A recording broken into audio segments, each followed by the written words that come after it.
जैसे कि मान लो सर्कुलर मान लेता हूं थोड़ा सा, ठीक है, ये इसे नीचे वाले को इग्नोर मार देना, इसे देखो सर्कल को। पहले था एक सर्कुलर मैग्नेटिक फील्ड इस तरीके का, इस सर्कुलर मैग्नेटिक फील्ड के सेंटर में निकाला था हमने, मैग्नेटिक फील्ड का निकाला था इसके सेंटर में, तो सर्कुलर लूप हो गया, इसके सेंटर में निकाला था, बात खत्म हो गई। बट इस बार इसके सेंटर नहीं निकाल रहे, इसके सेंटर से एक एक्सिस बना लो, यानी इस तरफ और इसको इस तरफ बना ली। तो इसे सर्कुलर लूप के एक्सिस को बनाने के बाद जो मैग्नेटिक फील्ड आएगा या तो यहां पर या फिर यहां पर, वो कैलकुलेट करना है। तो दोनों में फर्क समझ में आ गया। Magnetic field at the centre circular loop क्या होता था, उसमें हम लोग इस सर्कल के बिल्कुल सेंटर में निकालते थे, बात खत्म। लेकिन इस बार क्या निकालेंगे, इस सेंटर से जो एक्सिस जा रही है, यानी ये जो एक्सिस जा रही है इसके एक्सिस पे, यानी या तो इधर या इधर। तो देखो डायग्राम में बना हुआ है कि सर्कल है, और याद रखना देखो सर्कल ये कैसा है थोड़ा सा, क्योंकि इमेजिन करने में दिक्कत है। जिसको डायग्राम समझ में आ गया फिर कोई दिक्कत नहीं है। इसको ऐसे इमेजिन करो, ऐसे रखा है, क्लियर है, ऐसे। तो इतना रखा हुआ, तो अब आपको पूरा देखो, अभी जब देख रहे हो तो आपको पूरा सर्कल दिखाई दे रहा है, दिख रहा है नहीं दिख रहा। लेकिन जब मैं इसको ऐसे ना रख के ऐसे रखूंगा, अब पूरा सर्कल दिख रहा है नहीं दिख रहा। तो ऐसे इसको मानो। इसीलिए अगर ये सामने वाला पार्ट होता ऐसा वाला तो पूरा सर्कल बनता, लेकिन ये पार्ट कैसे है सर्कल का, ऐसे नहीं है, ऐसे है। तो इसीलिए हमें छोटा सा सर्कल दिखेगा। तो फील आ गया, ये कुछ इस तरीके 3D फिगर है, ठीक है। तो 3D फिगर थोड़ा बनाना मुश्किल होता है, तो समझ आ गया ना छोटा सा क्यों है, क्योंकि ये डायग्राम एक्चुअल में ऐसा है। तो ऐसा है, यहां से एक एक्सिस गई है, इस पॉइंट पर मैं मैग्नेटिक फील्ड निकालना है। यहां तक क्लियर रहेगा, ठीक है। तो यही बात करने वाले हैं अपन आज की इस वीडियो में। हेलो दोस्त, जय हिंद जय भारत। हम अपने इस चैनल पर फिजिक्स को पढ़ते हैं, सीखते हैं और समझते हैं। आज का हमारा टॉपिक है क्लास 12 चैप्टर 4 का एक टॉपिक, जिसमें हम निकालने वाले हैं magnetic field at the axis of a current carrying circular loop, ठीक है भाई। और क्या निकालेंगे हम, डेरिवेशन भी करेंगे इसका कि किस तरीके से वो एक्सप्रेशन ड्राइव होगा।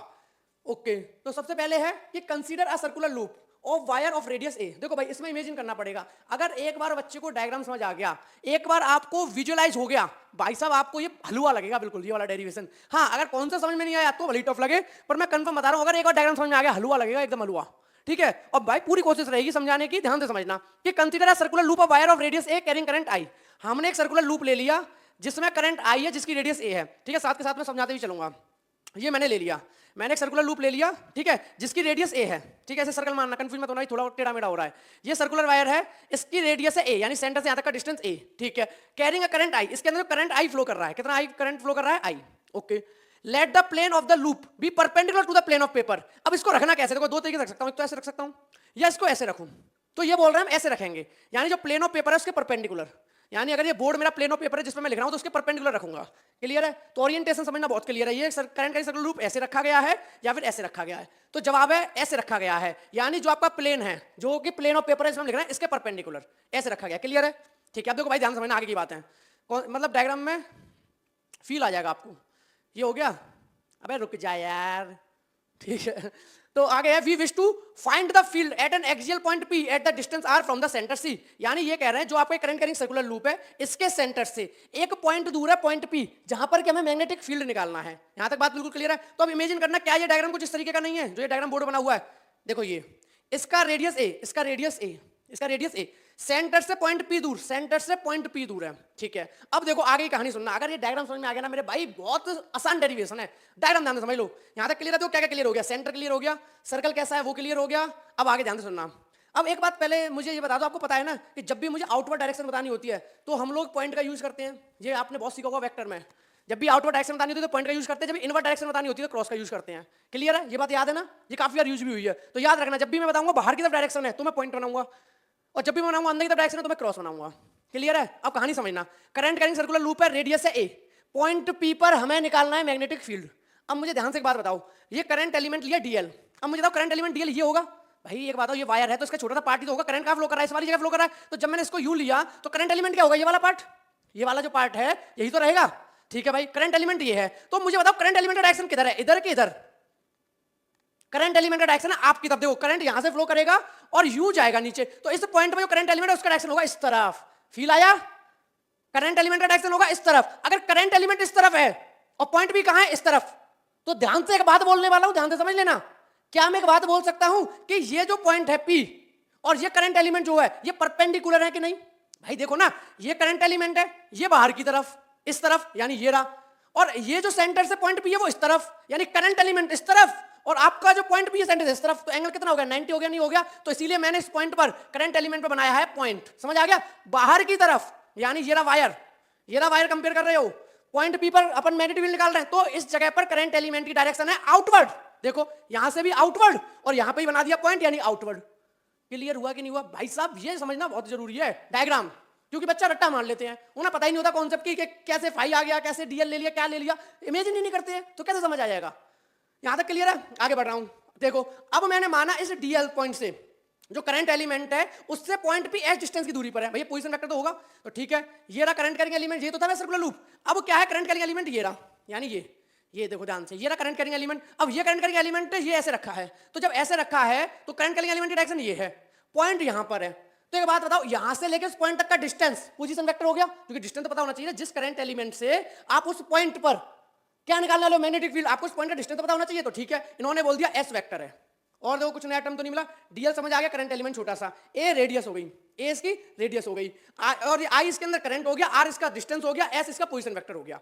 यहां तक क्लियर है? और जो फाई है वो हमने माना है, लेट किया है कि जो सीपी है और ये हमारा ओपी है, इसके बीच में एंगल है फाई, क्लियर है? और इस पे भी एंगल फाई है क्योंकि इक्वी डिस्टेंस पर है, यानी अगर ये पॉइंट सेंटर में है तो यहां से भी बराबर दूरी पर होगा, यहां से भी बराबर दूरी पर होगा, तो ये दोनों एंगल तो बराबर ही होंगे, तो इसलिए फाई फाई ले लिए। यहां तक किसी को कोई समस्या तो नहीं है? यहां तक किसी भी तरह की कोई समस्या तो नहीं है मेरे भाई? क्लियर है? तो ये आपको समझ आ गया अच्छे से कि भाई ये फाई हो गया, ठीक है भाई। अब आगे ध्यान से समझना कॉन्सेप्ट। अब रही बात इनकी, ये आगे समझाऊंगा, वीडियो को पॉज करके पहले नोट कर लो अच्छे से, कोई डाउट रह गया हो तो बता देना, मैंने सारी चीज समझा दी। फिर से बोल रहा हूं, करंट आई फ्लो कर रहा है यानी ऐसे करके, अभी इसका थ्री दिखाऊंगा, टेंशन मत लो। जिन बच्चों को यहां तक समझ आ गया बहुत बढ़िया, वरना भी एक और तरीका है समझाने का, वो भी थ्री दिखाऊंगा। तो करंट एलिमेंट आई है, ऐसे फ्लो कर रहा है, मैंने बोल दिया छोटा एलिमेंट डीएल है, पोजीशन पॉइंट पी की एस डिस्टेंस पर है, सेंटर से वो आर डिस्टेंस पर है, इसकी बात बाद में करूंगा। और इसके बीच में एंगल पॉइंट पी से लेकर यहां तक फाइव आई है, क्योंकि भाई यहां से भी सेम डिस्टेंस पर है, यहां से सेम डिस्टेंस पर है। अब कोई चीज इक्वी डिस्टेंस होती है दोनों तरफ से, तो यहां एंगल भी सेम बनेंगे। क्लियर है? ठीक है, वीडियो पॉज करो, नोट डाउन करो, फिर आगे बढ़ते हैं। नोट डाउन हो गया? तो यहां तक सारी बातें क्लियर है मेरे भाई? अब आगे बढ़ते हैं। देखो अब इसी का मैं तुम्हें दिखाऊंगा 3D फिगर। देखो जी ये रहा 3D फिगर, अब इससे फील आ जाएगा, देख पा रहे हो कैसे है? ये ऐसे की तरफ है, ऐसे यू, ठीक है, ना कि यू, यू नहीं है, ये है यू, ठीक है भाई। ये रहा करंट कैरिंग सर्कुलर लूप। इस करंट कैरिंग सर्कुलर लूप से कितनी दूरी पर? आर दूरी पर एक पॉइंट है जिसपे कि मैग्नेटिक फील्ड निकाल रहे हैं, देखो। और कितना दूरी? आर, यहां से यहां तक का डिस्टेंस, तो फील आ गया सारी। और जो मैंने बोला था कि जो परपेंडिकुलर है वो भी क्लियर हो गया। देखो ये डीएल है बाहर की तरफ, आपकी तरफ दिख रहा है ना, ये सर्कल है, ये सर्कल ऐसे तो बना हुआ है, यहाँ पे जो करंट एलिमेंट है इसकी डायरेक्शन आपकी तरफ, ठीक है। और जो पॉइंट है वो किधर है? वो पॉइंट है इस तरफ। कितना एंगल हो गया दोनों में? 90। तो इसलिए इन दोनों के बीच में कितना हो गया? 90 डिग्री का एंगल हो जाएगा इधर। क्लियर है? यहां तक कोई डाउट? ठीक है, आगे बढ़ते हैं। अब आगे स्टार्ट हो जाता है, अब यहां से अपन का टॉपिक अच्छे से स्टार्ट हो जाता है, नोट बनाना शुरू करो। Consider a current element DL at the top of the loop. आपने लूप के टॉप पर करंट एलिमेंट लिया डीएल, जिसका डायरेक्शन है इस तरफ, ठीक है। It has an outward coming current, ठीक है, आउटवर्ड कमिंग करंट था, हमें पता है क्योंकि ऐसा था circular loop, outward coming current था। Let s be the position vector of point P relative to the element dl. जो करंट कैरिंग एलिमेंट था, उस करंट कैरिंग एलिमेंट से वो जो पॉइंट है वो कितनी दूरी पर था? एस था, यानी पोजीशन वेक्टर एस थी, ठीक है। Then from Biot Savart law the field at point P due to the current element is. तो बायोट-सैवर्ट लॉ के हिसाब से जो करंट एलिमेंट है उसकी वजह से पॉइंट पी पर जो मैग्नेटिक फील्ड होगा वो कितना होगा?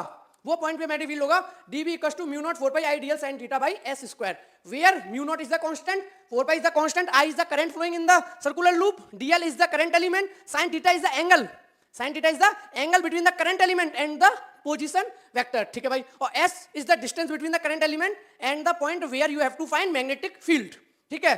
तो आगे बढ़ते हैं। Since dl is perpendicular to s, जो dl है ये इस तरफ और s किधर है? वो है इस तरफ। तो भाई वही हमने बोला कि dl परपेंडिकुलर है s के, साफ साफ है, dl आपकी तरफ और s इधर है, इस साइड निकाल रहे हैं क्योंकि पॉइंट तो इधर है ना। तो dl और s के बीच में एंगल कितना होगा? थीटा 90। तो अगर थीटा 90 हो गया तो पुट कर दो, तो dB इक्वल्स टू आ गया mu naught upon 4 pi I DL sin theta की जगह लगाया sin 90, और sin 90 इक्वल्स टू होता है 1, तो आई डीएल बाई आई स्क्वायर, वो s स्क्वायर, ठीक है। s is the distance between the current element and the point. यहां तक बिल्कुल क्लियर है? वीडियो पॉज करके नोट कर लो, फिर आगे बढ़ता हूं, ठीक है। नोट कर लिया? तो ये करंट एलिमेंट की वजह से हमारा मैग्नेटिक फील्ड निकल आया। अब ध्यान से समझना, ये हमारा करंट कैरिंग सर्कुलर लूप था, इसकी वजह से मैग्नेटिक फील्ड निकल आया। तो यहाँ पे फिर से फील करना, डायग्राम देखो ध्यान से। करंट कैरिंग एलिमेंट ये है, इसकी वजह से इस पॉइंट पर मैग्नेटिक फील्ड निकल आया। अब ध्यान से एक बात समझना जो मैं कहने वाला हूँ, ठीक है। अब इस पॉइंट पर मैग्नेटिक फील्ड निकला, अब ये बात करेंगे डायरेक्शन की। तो डायरेक्शन मैं पहले ही समझा देता हूँ, फिर आगे वहां पे पढ़ के बताऊंगा। अब देखो ये हमारा हुआ करंट एलिमेंट, ठीक है। करंट एलिमेंट के मैग्नेटिक फील्ड इधर हो गया, इधर जो मैग्नेटिक फील्ड की डायरेक्शन आएगी वो आएगी परपेंडिकुलर, क्योंकि देखो ये तो पता है ना आपको, याद है कि नहीं, कि करंट कैरिंग स्ट्रेट वायर था, इसकी वजह से भी इसके जो प्लेन होता था, जिस प्लेन पर ये रखा गया है, उस प्लेन से हमेशा परपेंडिकुलर होती थी मैग्नेटिक फील्ड। मानते हो कि नहीं मानते हो, इसको देखो मना नहीं कर सकते भाई। जो आपका प्लेन होता है, जिस प्लेन पर बात हो रही होती है, डायग्राम बना होता है, उसके क्या होती है? Magnetic field perpendicular. तो ध्यान से समझना, अगर इस पॉइंट पर मैग्नेटिक फील्ड आई है तो इसके क्या होगी? परपेंडिकुलर। तो याद रखना ये एंगल बनेगा 90 डिग्री, बस ये समझाना है मुझे, बात की बात बाद में समझाऊंगा।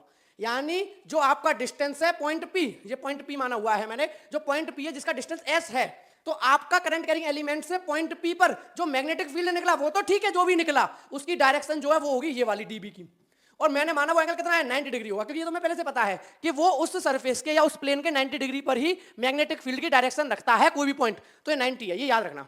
आगे बात करूंगा बाद की, क्लियर है? ठीक है, ये नोट हो गया। डीबी आ गया मैग्नेटिक फील्ड पॉइंट पी पर mu naught 4 pi ideal by S square. ठीक है, आगे बढ़ता हूं।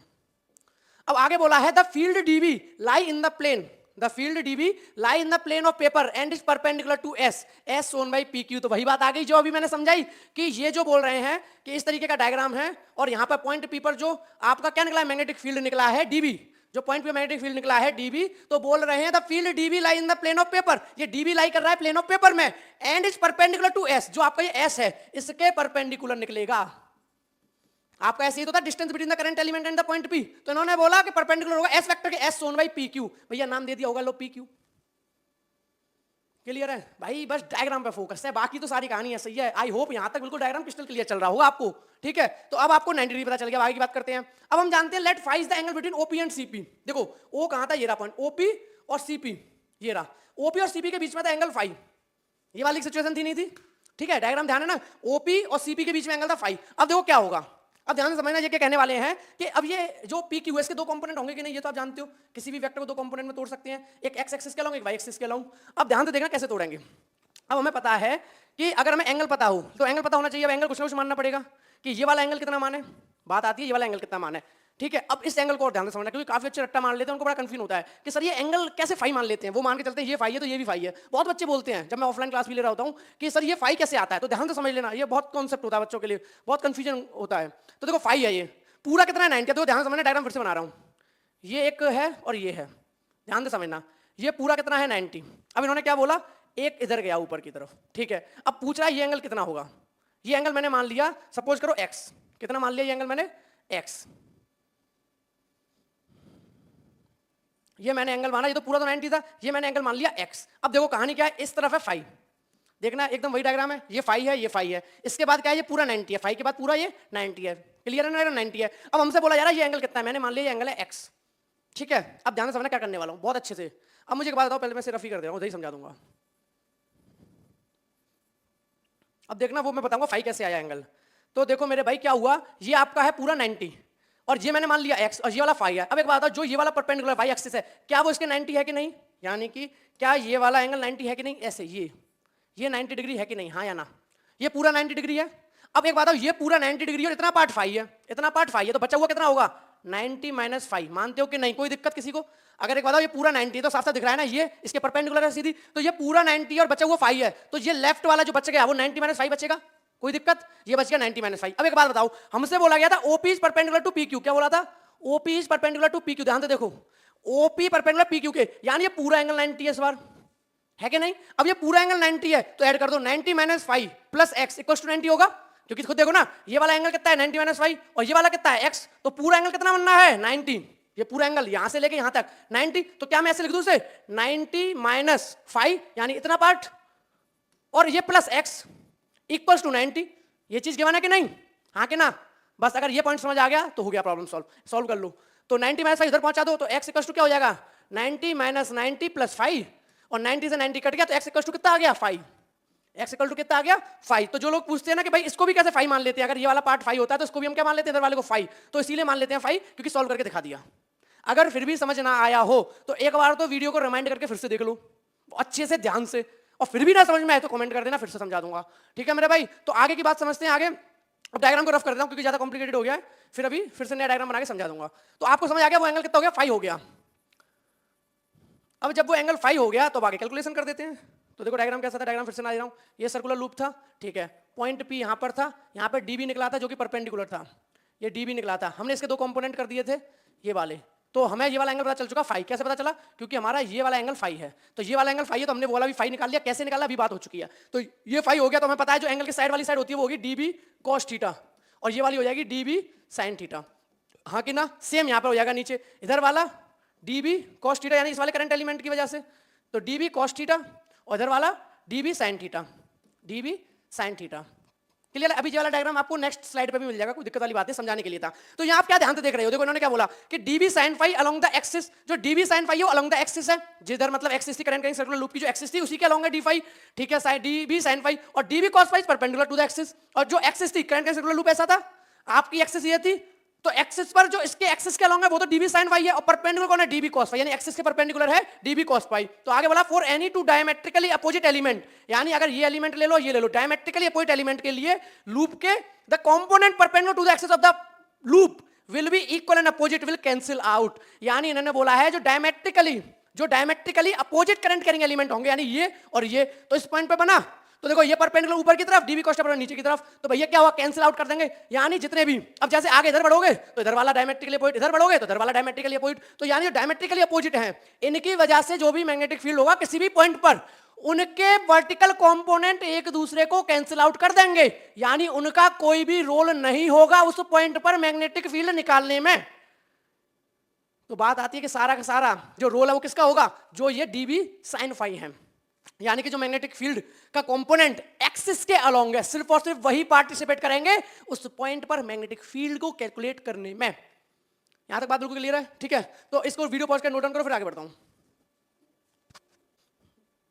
क्लियर है मेरे भाई, यहां तक समझ आ गया सब कुछ, ठीक है? अब आगे बात होती है their axial component will be in the same direction that is along cp and get added up, यानी कि ये कह रहा है कि जो आपके एक्सिस के अलोंग कंपोनेंट हैं मैग्नेटिक फील्ड के वो सब ऐड हो जाएंगे क्योंकि एक ही डायरेक्शन में। तो इस पॉइंट पर क्या निकला, इस पॉइंट पर हमने देखा कि भाई dv sin phi निकला, इस पॉइंट पर क्या निकला, dv sin phi, यानी ऊपर वाले की वजह से भी और नीचे वाले की वजह से भी dv sin phi। अब भैया ये तो कैंसिल आउट ही हो गए, ऊपर वाले वर्टिकल तो वो तो मैंने ढाई दिए यहाँ पे, तो वर्टिकल कैंसिल आउट हो गए, तो सिर्फ बचा dv sin phi, यानी इस वाले की वजह से, और एक बचा dv sin phi इस वाले की वजह से, क्योंकि वर्टिकल वाले तो कैंसिल आउट कर दिए, जो ये वर्टिकल वाले थे ना ये तो मैंने भाई कैंसिल आउट कर दिए, उड़ा दिए, तो dv sin phi को ऐड कर दो, तो भाई ठीक है, total magnetic field at the point p in the direction cp is, तो जो टोटल मैग्नेटिक फील्ड होगा पॉइंट p पर कितना होगा, dv sin phi को ऐड करते जाओ, ठीक है?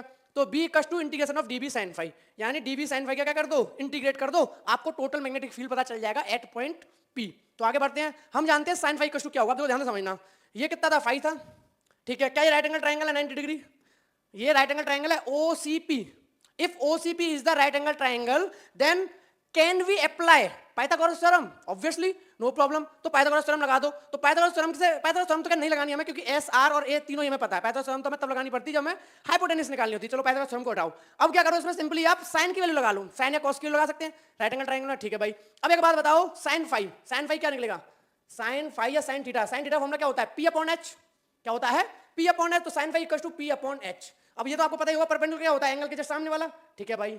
साइन फाई p यानी कि a, ये कितना निकला है a, और h कितना s, तो साइन फाई की वैल्यू आ गई a अपॉन s, दिखाई दे रहा है? साइन फाई की वैल्यू कितनी आ गई, a अपॉन s, यहां से तो क्या मैं साइन फाई की जगह a अपॉन s यूज कर लो, तो sine phi equals to a upon s, तो dv इक्वल्स टू क्या लिख दिया इन्होंने, mu naught upon 4 pi i dl by s square, ये dv है। अभी साइन फाई की वैल्यू पता चल गई, और आपको वो करंट कैरिंग एलिमेंट की वजह से जो मैग्नेटिक फील्ड था छोटा था dv, वो है mu naught upon 4 pi i dl by s square. Clear है? ये तो हमारा पहले कैलकुलेट हो गया था। आगे बढ़ू तो b इक्वल्स टू क्या हो जाएगा, mu naught upon 4 pi i dl s square. अब देखो dv का साइन, dv sin phi का इंटीग्रेशन करना, तो dv की वैल्यू पुट करनी पड़ेगी, तो dv की वैल्यू है mu naught upon 4 pi i dl by s square, तो इस dv की वैल्यू पुट करके यहां लगा दो, तो लगा दी, b equals to integrate dv की वैल्यू पुट कर दी, देखो mu naught upon 4 pi i dl by s square, mu naught upon 4 pi i dl by s square, तो ये तो वैल्यू हो गई b की, साथ में कौन था, साइन फाई, तो साइन फाई की वैल्यू कितनी है, a अपॉन s, तो पुट कर दिया, यानी b इक्वल्स टू जो लिखा हुआ था integration of dv sin phi, इसको ऐसे लिख दिया। किसी को समस्या तो नहीं लिखने में, क्योंकि भैया b निकालना टोटल मैग्नेटिक फील्ड, इंटीग्रेशन का साइन लगा हुआ है, dv की वैल्यू पुट की कर दी mu naught upon 4 pi i dl by s square, साथ में साइन फाई, तो साइन फाई इक्वल्स टू क्या लिख दिया, a अपॉन s, तो जैसे sine phi a upon s लिखा तो आपको टोटल मैग्नेटिक फील्ड पता चल जाएगा, बस इंटीग्रेट कर दो। अब इंटीग्रेट करने का तरीका क्या है, जो कांस्टेंट वैल्यू है उनको बाहर निकालो, बाकी को सॉल्व करते हैं, ठीक है? Since mu naught and i are the constant, mu naught constant है permittivity of the space, i constant है करंट जो फ्लो कर रहा है, एंड s जो कि डिस्टेंस है between the current carrying circular loop and the axis, या फिर the point where the magnetic field is to be found, ठीक है भाई? And are same for all point on the circular loop we have, तो ये सारी चीजें constant है, म्यू नॉट कांस्टेंट है, i कांस्टेंट है, s कांस्टेंट है, और एक और हाँ s कांस्टेंट है, और a भी कांस्टेंट है, यानी radius of the circular loop. यहां तक बिल्कुल क्लियर है मेरे भाई, ठीक है? तो इन सारी चीजों को बाहर निकाल दो इंटीग्रेशन के। अब तो सिंपल है, डायग्राम समझने तक मुश्किल था, डायग्राम जिस बच्चे को समझ आ गया अब तो ये बिल्कुल हलवा हो गया। तो अब हमें बोला गया कि बी कस्ट देखो म्यू नॉट कांस्टेंट था बाहर कर लिया, आई कांस्टेंट था बाहर कर लिया, ए कांस्टेंट था बाहर कर लिया, 4 π s³ बाहर कर लिया, अंदर बचा इंटीग्रेशन ऑफ dl। अगर आपको टर्म भी समझने में प्रॉब्लम हो तो वो भी समझा देता हूं। देखो म्यू नॉट परमिटिविटी है, I is the current flowing in the circular loop, a is the radius of the circular loop, कितना बड़ा है उसकी रेडियस है, और where s is the distance from the current carrying element जो लिया है वहां से लेकर उस पॉइंट तक का डिस्टेंस, वो एस है। इंटीग्रेशन ऑफ डीएल, अब डीएल का इंटीग्रेशन क्या होगा, फिर से वही बात, उसका सर्कमफ्रेंस, ठीक है। तो म्यू नॉट आई है 4 π s³ ऐसे लिखा रहा है, सर्कमफ्रेंस ऑफ द सर्कल कितना होता है 2πa, यानी 2πr होता है, R is the radius of the circle, और इस केस में क्या दी हुई है रेडियस ए दी हुई है, यानी सर्कुलर लूप की जो रेडियस दी हुई है क्या दी हुई है यहाँ पे ए, तो भाई हम आर की जगह ए यूज कर लूंगा, 2πa लगा दिया, तो mu naught I a² 2s³, ये वैल्यू आ गई आपकी किसी भी पॉइंट पी पर जो मैग्नेटिक फील्ड होगा, जो कि कितनी दूरी पर है, ये हमारा आर डिस्टेंस की दूरी पर है, यहाँ पे जो इसकी वैल्यू होगी वो होगी mu naught I a² by 2s³, और where s is the distance from the current carrying element, जो करंट कैरिंग एलिमेंट लिया था वहां से पॉइंट पी तक का डिस्टेंस है वो s है। यहां तक क्लियर है। तो कितना मैग्नेटिक फील्ड निकला है पॉइंट पी पर, mu naught I a² by 2s³, बिल्कुल क्रिस्टल क्लियर है बात मेरे भाई, यहां तक कोई भी डाउट नहीं होना चाहिए आपको। तो b equals to mu naught I a², तो 2, अब देखो उन्होंने सिंपल क्या किया है, इसकी वैल्यू पुट कर दी है, s की वैल्यू पुट कर दी है, तो s की यहाँ पे क्या लिख सकते हैं हम, s की वैल्यू पुट कर दो, पाइथागोरस थ्योरम लगा दिया इन्होंने, तो s इक्वल्स टू क्या निकल आएगा, s square equals to a² plus r², यही तो होता है पाइथागोरस थ्योरम में, क्या होता है p² प्लस b, वो h² क्या होता है p² प्लस b², h हमारा s, p हमारा a, b हमारा r, तो s की जो वैल्यू आ जाएगी वो आ जाएगी a² प्लस r² की पावर 1/2, क्योंकि देखो स्क्वायर इधर जाएगा तो अंडर रूट बनेगा, तो ये क्या बनेगा under root a² plus r², तो अंडर रूट क्या लिख सकते हो तुम, a² प्लस r² की पावर 1/2, तो कंफ्यूज मत होना कि सर स्क्वायर उधर जाके तो अंडर रूट बनता है, तो ये अंडर रूट ही बनेगा, और अंडर रूट को हम बोल सकते हैं 1/2, तो a² प्लस r² की पावर 1/2 बोल सकते हैं, ठीक है। इन्होंने क्या किया, s की वैल्यू पुट कर दी, r² प्लस a², देखो 2 तो एज इट इज है, ध्यान से समझ लेना, mu naught as it is, i as it is, a² as it is, 2 as it is, बदला कौन s³ q तो रहेगा, तो s की वैल्यू पुट की, r² प्लस a² की power 1/2,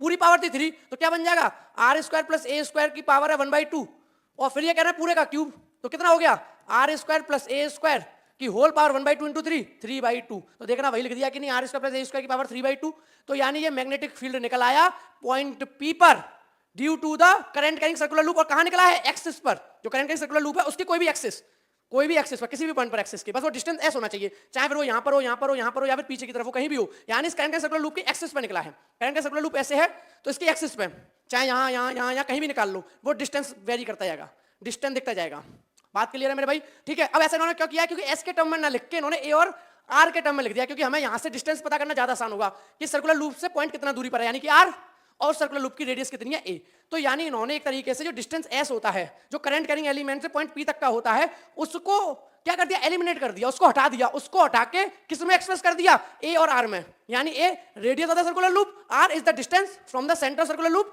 to the point where you have to calculating the magnetic field, okay.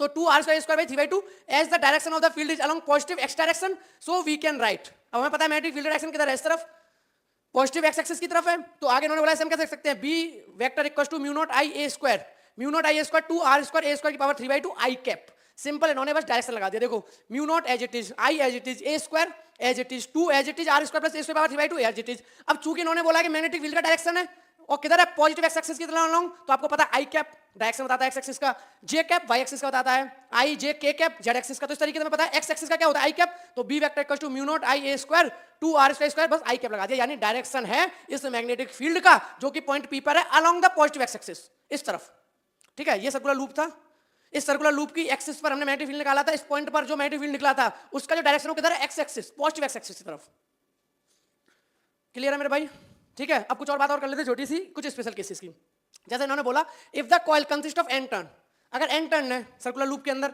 और उसी पॉइंट में मैग्नेटिक फील्ड निकालना है, सिंपल n का मल्टीप्लाई हो जाता है, तो जो भी था फॉर्मूला उसमें कौन ऐड हो गया, n, यानी नंबर ऑफ टर्न्स, जितने 2 किए तो 2 का मल्टीप्लाई, 3 करा तो 3 का मल्टीप्लाई, 4 किया तो 4 का मल्टीप्लाई। कुछ स्पेशल केसेस करेंगे, ध्यान से समझना।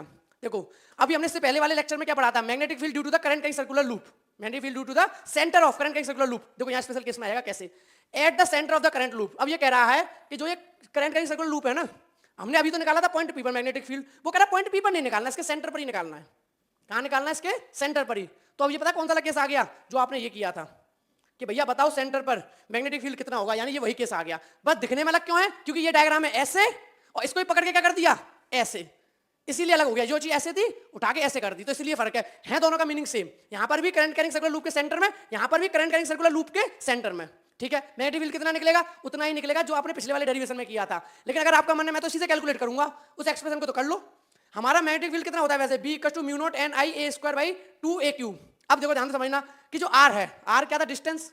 अब भैया आर तो जीरो हो गया, आर क्या हो गया, जीरो, क्योंकि ये पॉइंट कहां पहुंच गया, सेंटर में पहुंच गया। तो सेंटर से लेकर सेंटर का डिस्टेंस क्या होगा, आर था। सेंटर से लेकर उस पॉइंट तक का डिस्टेंस आर होता था जिस पॉइंट में मैग्नेटिक फील्ड निकालना है। अब वो पॉइंट ही सेंटर पर है तो आर तो कुछ बचा नहीं, आर जीरो पुट कर दिया। आर को जीरो पुट किया तो क्या बचा, B mu naught N I A Q A square, ये तो ऊपर का सेम रहा। जैसे आर जीरो हुआ 2a, देखो अब 2a स्क्वायर की पावर क्या बची 3/2, 2 से 2 कैंसिल, क्या बचा 2a³। तो क्लियर है, जो ये वाली चीज है mu naught N I A square by 2a³, कब, जब हमने आर इक्वल टू क्या लिख दिया, जीरो। आगे सॉल्व किया mu naught N I by 2a, क्योंकि ऊपर के ए स्क्वायर से नीचे का ये काट दिया। तो हमारा आ गया magnetic field at the centre of circular loop is mu naught N I by 2a। अब याद कर लो, वहां भी यही नहीं निकला था mu naught N I upon 2a। Magnetic field due to the N number of turns, magnetic field due to the centre of circular loop having N number of turns, इतना ही निकला था mu naught N I upon 2a। तो यहाँ के special case में वही निकला है, वहां भी यही निकला था, यानी रिजल्ट सेम है, कहीं से भी निकालो। तो इसे हम कैसे लिख सकते हैं, इसे देखो ज्यादा ध्यान देने की जरूरत नहीं है, पर फिर भी लिखना हो तो लिख लो।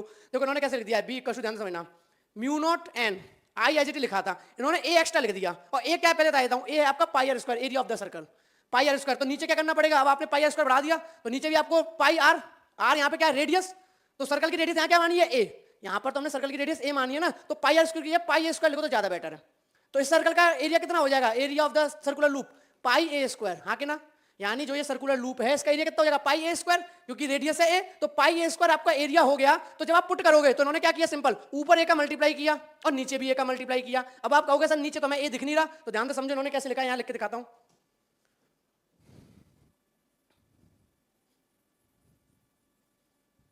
देखो कैसे लिखा। अब इन्होंने क्या किया मेरे भाई, जो चीज लिखी हुई थी ना, B equals to mu naught I N, mu naught I और एन, तो म्यू नॉट आई और एन तो एज इट इज लिखा हुआ था, नीचे 2a लिखा हुआ था, ये लिखा था पहले से mu naught N I upon 2a। अब आपके मन में सर ये कैसे आ गया, अब इसको बता रहा हूं, ध्यान से समझना। अब सिंपल है, यहाँ पे भी ए का मल्टीप्लाई कर दो, यहाँ पे भी ए का मल्टीप्लाई कर दो, कोई फर्क पड़ेगा नहीं पड़ेगा, क्योंकि ए से ए कट जाएगा। अब मैंने ए बता दिया क्या है, एरिया पाई ए स्क्वायर, ठीक है, पुट कर दो। तो mu naught I N A, ऊपर ए ही लिखा रहने दिया, नीचे 2a इंटू ए का फॉर्मूला लगा दिया पाई ए स्क्वायर, तो नीचे क्या हो जाएगा, म्यू नॉट, ऊपर तो रहा आई एन ए, नीचे हो गया आपका 2 पाई ए क्यूब, हो गया कि नहीं हो गया, 2 पाई ए क्यूब, तो वही लिखा देखो mu naught N I A 2 pi A cube. बस ध्यान ये रखना मेरे, कंफ्यूज मत होना, ये ए ऊपर कैपिटल ए है, नीचे वाला ए स्मॉल ए है। ऊपर वाला ए बता रहा है आपका area of the circular loop, नीचे वाला ए बता रहा है आपका radius of the circular loop, ठीक है। तो ये आपका मन हो तो लिखो, वरना इसको याद रखो। ओके, एक और स्पेशल केस देख लेते हैं। वेयर, हाँ यहाँ मेंशन भी कर दिया, a is the pi a square area of the current circular loop, यानी जो बड़ा वाला ए है वो एरिया है। नेक्स्ट है हमारा at the axial point lying far away from the coil, यानी जो हमारा एक्सियल पॉइंट है वो बहुत ज्यादा दूर है, यानी जो आर है, यानी ये हमारा करंट का सर्कुलर लूप था, ठीक है, इसके जो सेंटर से जो एक्सिस है वो बहुत ज्यादा दूर है, मतलब थोड़ा बहुत दूर नहीं है, much much greater than a. तो अगर मच मच ग्रेटर देन ए है तो मान के हम ए को इग्नोर कर लेंगे, तो देखते हैं कितना निकलेगा, मतलब बहुत दूर जाके हम निकाल रहे हैं कहीं मैग्नेटिक, इस करंट का सर्कुलर लूप किया था बहुत दूर जाके मैग्नेटिक फील्ड निकल रहा है। तो ठीक है, R is much much greater than A, R को इग्नोर कर दो, तो mu naught N A square by 2 R cube, ये बचेगा, वैल्यू पुट कर दिए सिंपल। तो mu naught N I A square by 2 pi R cube, यहाँ पे भी ए कैपिटल ही आएगा, ठीक है, तो कंफ्यूज मत होना। तो आपकी वैल्यू कितनी आ गई बी की, mu naught N I A square by 2 pi R cube, ठीक है। तो ये आपका एक हो गया मैग्नेटिक फील्ड, मैग्नेटिक फील्ड कहां पर, एक बहुत ज्यादा दूरी पर, जो कि एक्सिस हमने माना है R is much much greater than, R को क्या मान लेंगे फिर हम, आर को मान लेंगे 0, ठीक है। आगे बढ़ते हैं, sorry r is much much greater than a, तो ए को 0 मानेंगे, आर को क्या मानेंगे, ठीक है, R is much much greater than A, then A equals to 0, तो अब ए नहीं रहेगा हमारा, ए इक्वल्स टू क्या मान लेंगे हम 0। यहाँ पे ए बहुत छोटा हो गया ना, आर बहुत बड़ा हो गया, तो आर के कंपेरिजन में ए कुछ भी नहीं है, तो 0 मान लिया ये हमने। नेक्स्ट एक और, at an axial point at a distance equal to the radius of the coil that is r equals to a. अब इन्होंने कहा है कि अगर मान लो जो ये आपका करंट कैरिंग सर्कुलर लूप है इसका रेडियस ए है, और जो ये सेंटर रखा गया है जिस पॉइंट पर मैग्नेटिक फील्ड निकालना है एक्सिस के, वो भी ए डिस्टेंस पर है, यानी जितनी रेडियस है उतना ही दूरी पर आपका पॉइंट रखा हुआ, तो क्या फर्क पड़ेगा। तो इन्होंने B equals to mu naught N I A square by 2a square, अब यहाँ पे आर स्क्वायर था वहां भी ए स्क्वायर पुट कर दिया, 3/2 सॉल्व किया, तो mu naught N I by 2 की पावर 5/2a आया। यानी ये केस था जब आपका radius of the current carrying circular loop is equal to the distance of the point where you have to find the magnetic field due to the current carrying circular loop. Clear है मेरे भाई। तो ये आपके कुछ special cases थे, थोड़े से इंपॉर्टेंट है। तो एक स्पेशल केस था जब हमने माना कि हमारा आर बहुत ज्यादा बड़ा है, फिर हमने माना आर हमारा ए के इक्वल है। क्लियर है। एक हमने माना कि आर है ही नहीं, मतलब हमारा बिल्कुल सेंटर पर था, करंट के सर्कुलर लूप के सेंटर पर। क्लियर है। आई होप आपको कॉन्सेप्ट समझ आ गया होगा।